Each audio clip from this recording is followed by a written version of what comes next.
Tractor মেরামত করে বাড়ি ফেরার পথে ঘন কুয়াশার জেরে নিয়ন্ত্রণ হারিয়ে নয়নঝুলিতে পড়ে মৃত্যু হলো এক কিশোর ও যুবকের।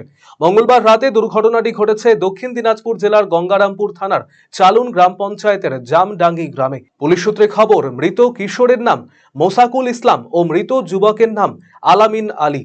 বাড়ি গঙ্গারামপুর থানার নেহেম্বা গ্রামে। গ্রামবাসী সূত্রে জানা গিয়েছে, গঙ্গারামপুর থেকে ট্রাক্টর মেরামত করে বাড়ি ফিরছিলেন ওই দুজন। এরপরে গঙ্গারামপুর থানার জামডাঙ্গি এলাকায় ঘন কুয়াশার জেরে দৃশ্যমানতা কমে যাওয়ায় নিয়ন্ত্রণ হারিয়ে দুর্ঘটনার কবলে পড়ে ট্রাক্টরটি। নয়নঝুলিতে পড়ে যান ওই দুজন। ঘটনা দেখতে পেয়ে গ্রামবাসীরা ওই দুইজনকে উদ্ধার করার চেষ্টা করলেও ব্যর্থ হন তারা।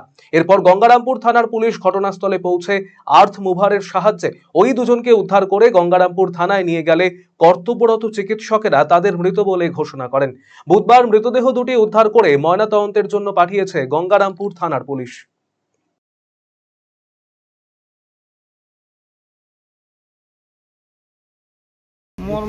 কি দুঃখজনক ঘটনা। নিজের ওই গাড়ি নিয়ে এসেছিল গঙ্গারামপুর সাইডে, সারার পর বাড়ি যাওয়ার সময় কুয়াশার জন্য রাস্তা দেখতে পায়নি, ব্রেক হারিয়ে নয়নঝুলিতে পড়ে গিয়েছিল। পড়ে যেয়ে গাড়িতে চাপা খেয়ে ওখানে জলে ডুবেছিল। ওই স্থানীয় লোক দেখতে পেয়ে মানে অনেক উদ্ধার করার জন্য চেষ্টা করেছে, উদ্ধার করতে পারেনি। পরে আমাদেরকে খবর দেয়, আমরা খবর পেয়ে জেসিবি নিয়ে আসি, উদ্ধার করে লাশ দুটো ছেলে দুটোকে নিয়ে আসি আমরা হসপিটালে আসি। ডাক্তারবাবু বলে এনারা মারা গিয়েছে।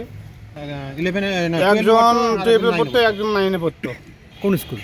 অশোক গ্রাম, একটা একটা নেহেমবাবুর, একটা অশোক গ্রাম।